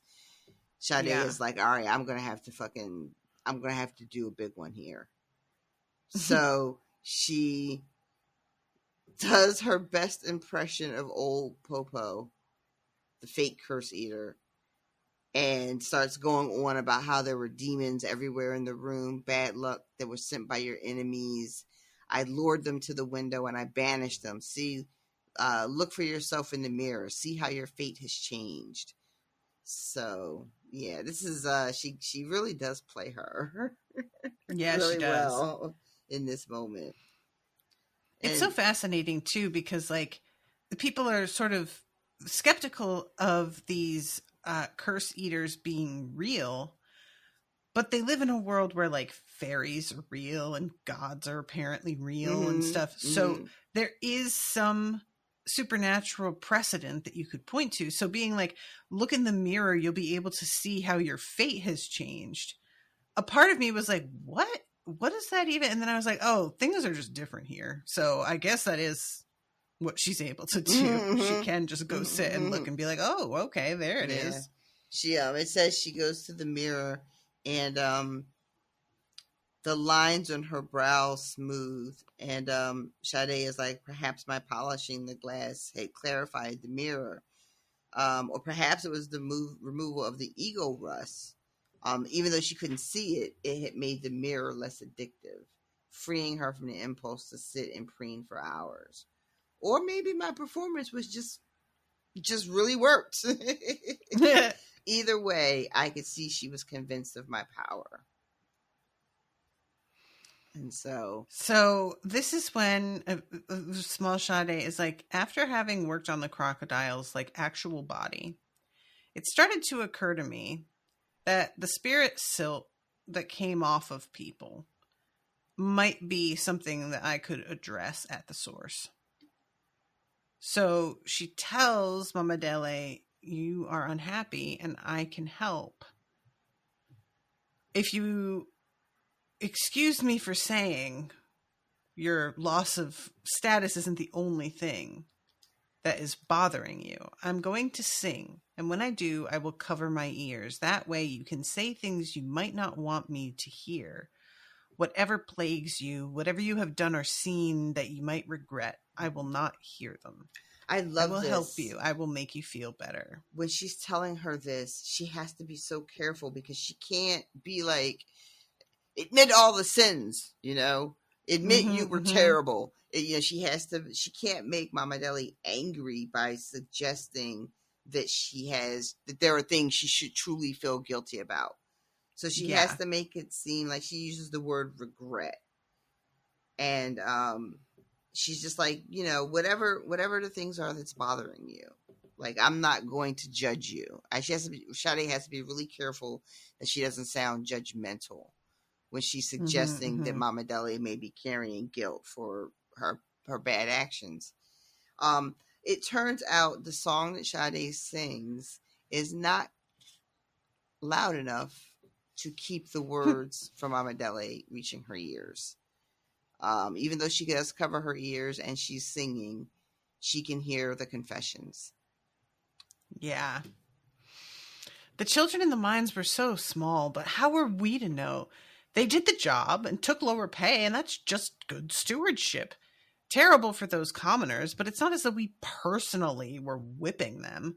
I might have made the occasional comment about Dele's body when she was little, but what mother doesn't?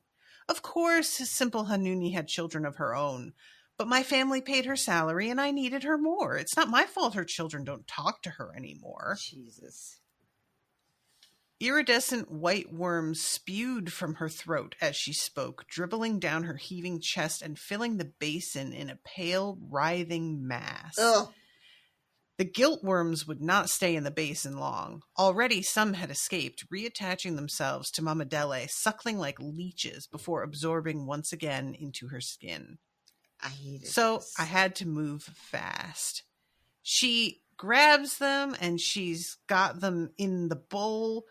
She's got scouring salt that she dumps in there at first, and some of them do shrivel up and disappear, but there are some stragglers.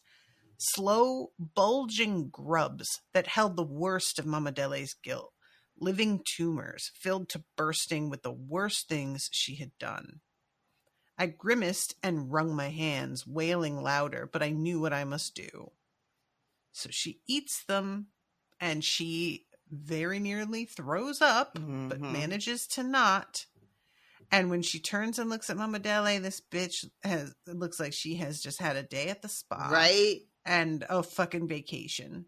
She is glowing and happy and relaxed and just like... I love this. That was great. As though she had not confessed the glut of atrocities just moments earlier.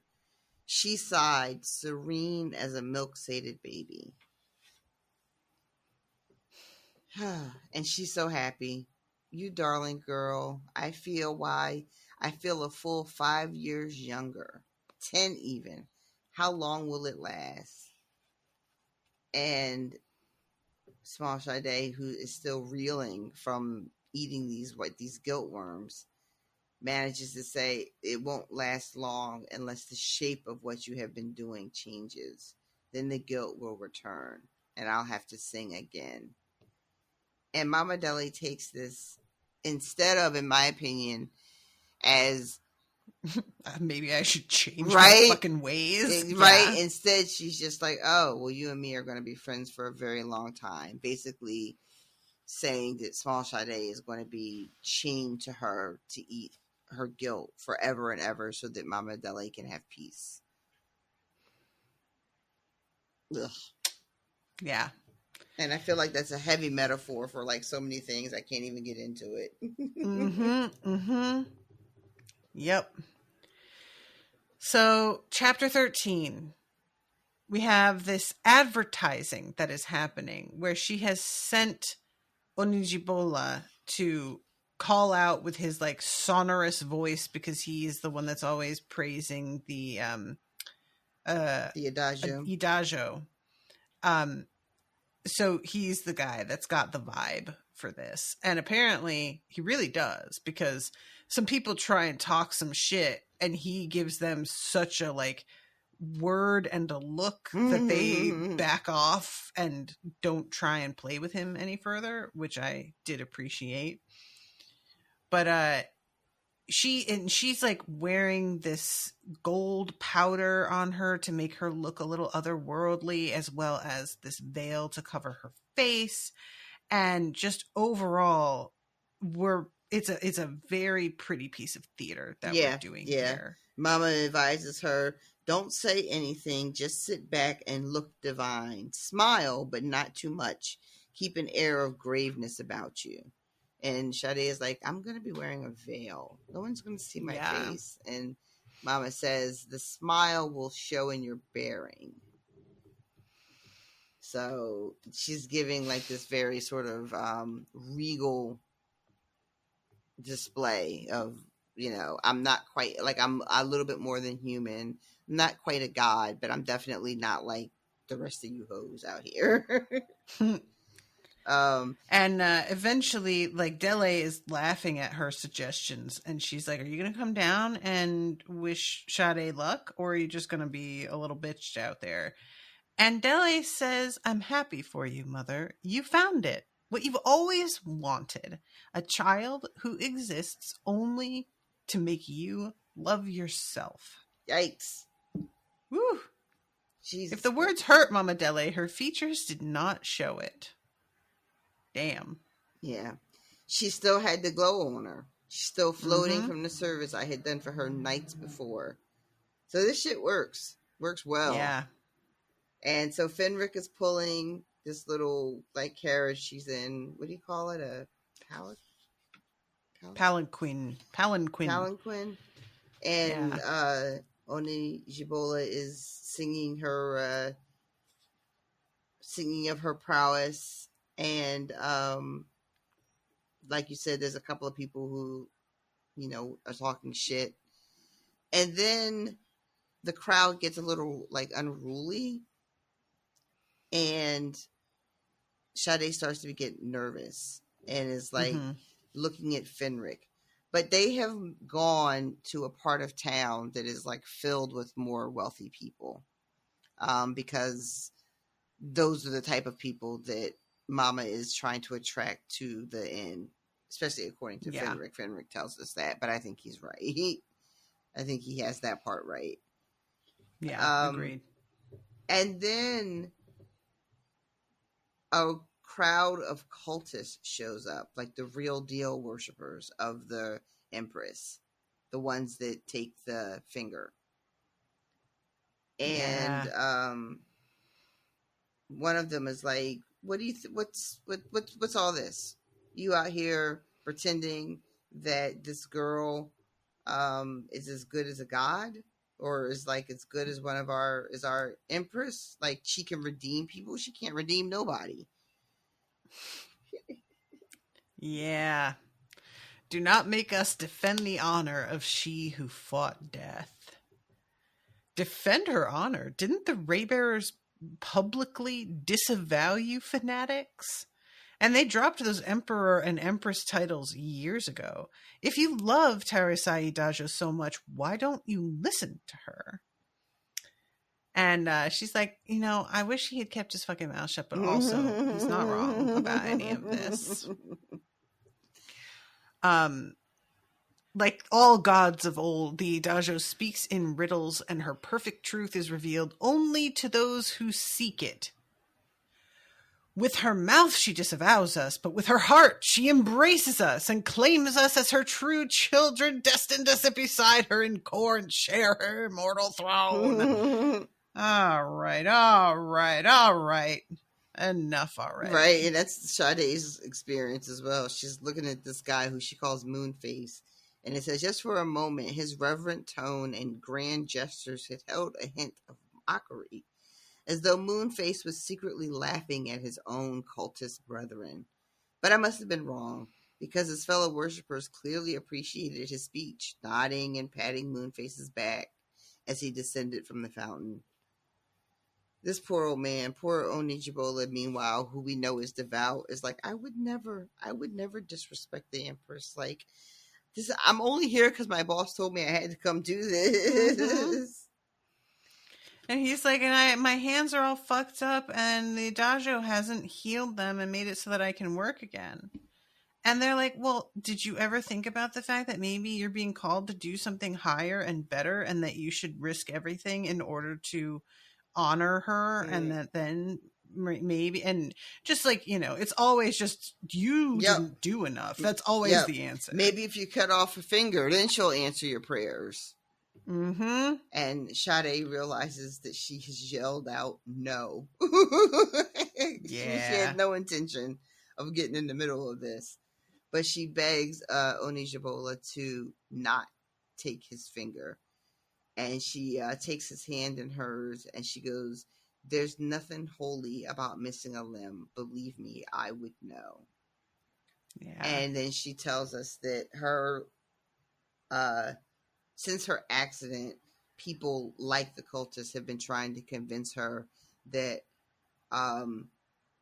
losing her foot in that way had been a blessing in disguise, some kind of mysterious lesson from the gods that meant to form her character. And she also tells us that there was a time she had really wanted to believe that was true. And it says, "I didn't relish the thought of divine beings maiming the foot of an 8-year-old. The idea of everything being my fault had been strangely comforting, because that meant I could have done something to stop it. It meant that the world had rules. It meant that I had some semblance of control. If I had been a better child, an obedient child who knew her place, then my mother would not have died. I would have never had to go to work in the sweat mill. I would have 2 strong feet and everything would be nice and right again. I wanted to believe it, and most of the time I could convince myself I did." And then a small, irritating voice whispered inside me, "Sweat mills do not need to exist at all." I love that. Yep. Children do not need to clear blockages from a water-powered stamping press meant to pulverize fiber into thin pages. Overseers do not have to drink on the job, making them careless with the safety lever holding the press in place. An 8-year-old does not need to scream fruitlessly for her mother as a 50-pound mallet maims her foot forever.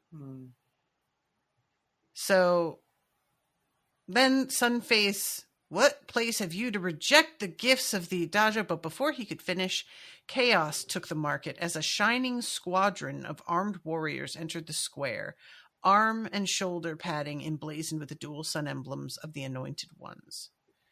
And they're basically like, "Y'all, you're not supposed to be grouped like this. We're in danger of a riot. You don't have a permit." And somebody in the crowd squeals that it's the Raybearers Guard, and giggling with excitement as the crowd and cultists fled in several directions. I like the idea that there's just a random lady in the crowd like, "Oh shit, the guards are here. It's about to get..." And like seeing them, because I assume that the guards of the Anointed Ones are not like just running the streets on the regular basis like your regular police or peacekeepers would be. So even in the midst of all this chaos, there's a woman being like, "Oh my God, I can't believe I got to see him in real life." Yeah. Yeah, so she's panicking, and then all of a sudden Moonface has grabbed her, and he's got the rickshaw and is running. And she's just like, "Where the fuck are you going?" And she smacks him with her cane, and he drops it. A streak of green darted out from Moonface's cloak, stealing across the alley to perch on my knee.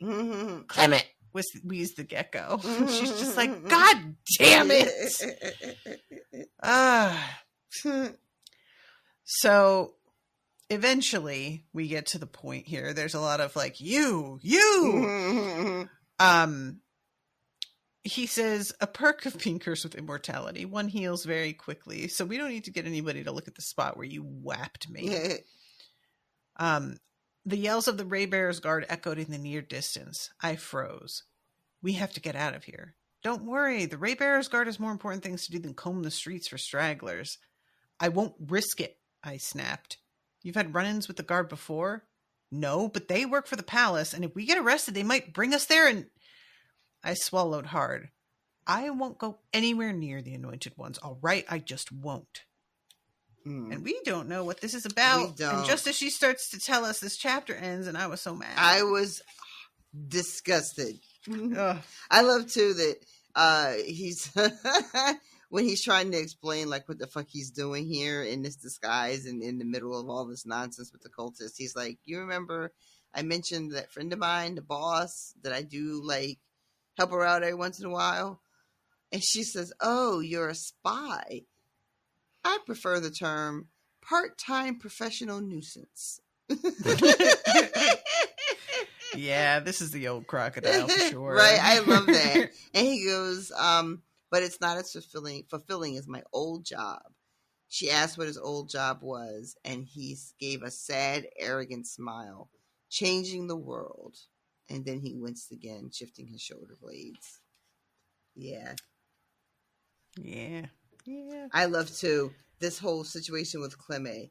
He keeps saying that. I can't figure out what it means. That's his name. And he's just like... If he had one earlier, you wouldn't have been surprised by it in this way. Yeah. So finally, he says, let's see. The veins in his curse arm pulsed as the gears in the door came undone. You keep using your powers. When Yun said it made your infection spread faster, was she wrong? No, but I have a few useful skills, so I've embraced the art of cheating. And she says a picked lock isn't worth turning into a beast for. You do not have to worry about that anymore. I have made arrangements so that when my final transformation is complete, you will be safe. What kind of arrangements? Ones that will take me somewhere far from you, a place I cannot easily escape. You need never see me again. But what about you? What about ending your curse? And he doesn't answer. Yeah, he doesn't answer at all. Just opens the door so that they can go into this house that they're going to go hide in. And she's looking around. She's like, oh, this place is fancy. Yeah. And it's like a hair salon. So he makes a joke about how his roots are a mess. He says, this place is making me self-conscious. I've been so busy trying to manage this beast curse, I have not found a proper loctician. So this is when he admits to being very vain. And she begins to do his hair for him, which I really loved. Mm-hmm. And when he sits down between her legs, it says, when warmth stirred in my belly, I ordered it away in a panic. He can sense when you are aroused, Sade. Do not embarrass yourself. Oh, God. That is very embarrassing. Oh, my God. It's yeah, mortifying. I love the word loctician. Mm-hmm. Is that a real thing? Yeah. I've never heard it. Yeah, it's a real word. I love it. So eventually it comes up that she worked at a sweat mill, and he's disgusted. Yeah, he's looking at her doing the math in his head, and it's like, you would have been a fucking child. She's like, and? Yeah, right? And then, what's this nonsense I hear about a sin salon? I didn't believe the rumors at first, but I hope Mama Deli doesn't expect you to make a bunch of lecherous rich pigs feel innocent again. Yep. You've seen what I can do. I see something called spirit silt. Yada yada, explains the whole thing, and he's like, wait, you're to just wash them like you did with me? And she says, no, they're not really like you. You have a wound. They're just filthy. Yeah. I'm to get rid of it. And when he's like, how do you do that? And she tells him eating it, he is very angry. Yeah.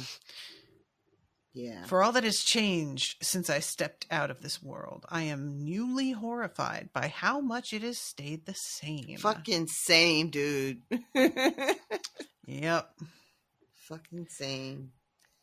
And then, well, at least you're not going to do it, though. And she's like,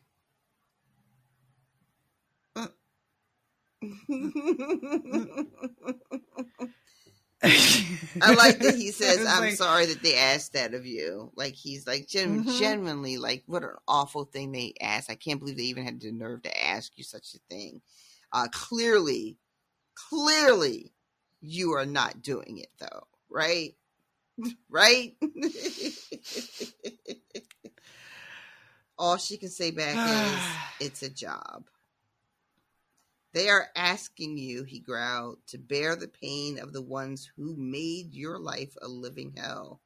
The kind of people who own sweat mills, the kind of people who built their fortune on the limbs of children. And she's like, what am I going to do? Like, the only person who's offered me a home, am I going to like say no to her so she can throw me back out onto the streets? And I hope that someone somewhere won't mind hiring me, a spirit touch edict brat with a foot that barely works.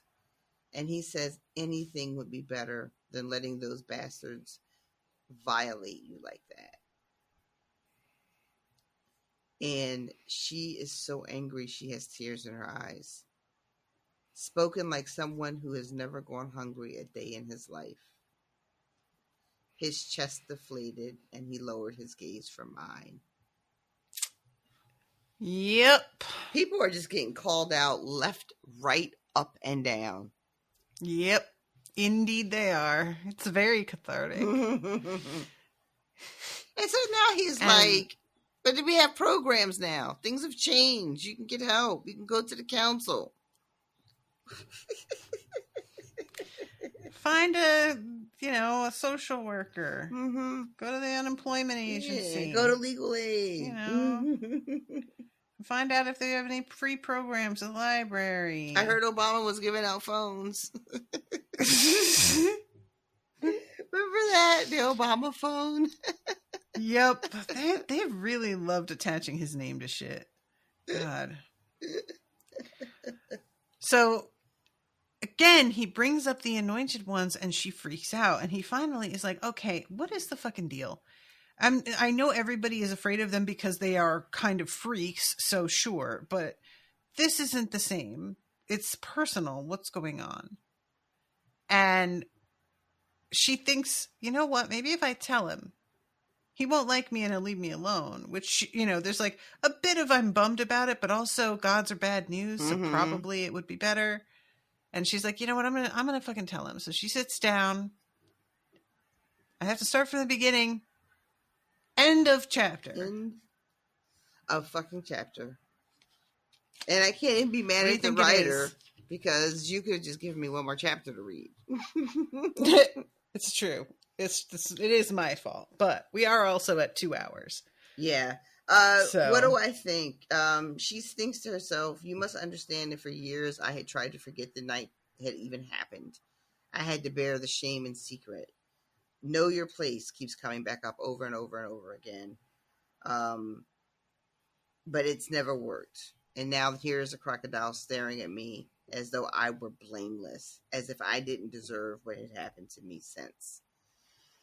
So I think I floated an idea last episode that maybe she was picked for something. I think I thought maybe she got picked to go to the city for some purpose that would be like similar to the anointed ones, but not exactly the same since they have a council and they sort of disbanded the imperial aspect of the council. Mm-hmm. So I still feel like she was chosen for something, but maybe it's more related to her spiritual gifts. And maybe her village thought she was a witch and they wanted her to, wanted her to sacrifice herself. Or maybe there was something in her village that a big curse that they wanted her to eat that she said no to, or I don't know. But there was definitely a big ask. It feels like, what I'm having difficulty in is tying her little village and whatever happened there directly to the anointed ones. So maybe one of them popped up in her village. You know how they could just travel. Maybe one of them popped up to their village and was like, there's something special with this girl. We want to take her away from here. for whatever reasons, just because of her spiritual gifts, maybe. And she said no. I'm not sure, but I guess I'm finna find out as soon as we're done recording, and I have a chance to read. Yeah, I don't really have a theory at all. I don't know. Nothing's forming in my mind. So I'm very, very curious. Because I keep thinking that, like, there was something that, like, she was at an event and something went wrong. And that whatever went wrong was related to her abilities and it was, like, outside of her control. But we really haven't seen her abilities fall outside of her control. It's always something that she has to tune in specifically to be able to see. And it's just seeing it. It doesn't actually, like, you know, physically do anything that I think would interfere with other people in a noticeable way. So I don't know. I have no inkling of this. Maybe it's not related to her power at all. Possibly. Yeah. I mean, I'm making a lot of assumptions because that's just what the crux has been of the story so far. Yeah. But, yeah, maybe it's something that has more to do with her mom than we're realizing. She blames herself for her mom's exile and her mom's eventual death. I don't know, though. She so often keeps talking about knowing your place. It really feels like, I don't know. Did she get too big for her britches at some point? It doesn't seem like her. But it doesn't seem like her now. That's anyway. Interesting. Yeah. I don't know. I can't wait to find out, though. All right. Well, before we wrap, I just want to say hi to new patrons for this month or this week. We've got Lena, Illumais, Alana Dunlevy, Gabby, and April. So welcome to all of you. Thank you so much for supporting the show. Really, really appreciate you, and hope that y'all are getting into some of that sweet, sweet patrons-only content. Also, if you would like to support the show, go to patreon.com/unspoiled, and you can sign up at a bunch of different levels that all have different perks that go with them. And please, if you are interested in becoming a patron, do not do it through the app because you will be charged more, and I won't get that money. Apple will get that money. So go to patreon.com/unspoiled on your browser. You may have to do it on your actual desktop in order to keep the app from automatically opening as it did for me unavoidably, which was very annoying. But trust me, you don't want to be charged more for the same thing just to give that money to Apple. If you want to put more money in someone else's pocket, put that money in my pocket, please. So yeah, that's how you can support us. And I just wanted to share the official news that after Rashawn and I have wrapped on Song of Ice and Fire, we are going to be starting coverage of Supernatural. I am so excited, you guys. I'm so excited. I already started rewatching. I'm so excited. Oh boy. Yeah. I was about to say, like, oh wow, that's early. And then I was like, that show is so long. That's not early at all. She should have started the rewatch last year. All right. So yeah, check us out when we begin that. It's going to be in like probably about 2 months roughly, or no, maybe a month. Depends. Plans are made and gods laugh. And so I try not to give specific timelines for things so much anymore because what's the point? But keep an eye out. That's all I'll say. All right, everybody. Thank you again so much for listening. We love you very much. Until next time. Toodaloo, motherfuckers. Bye, guys.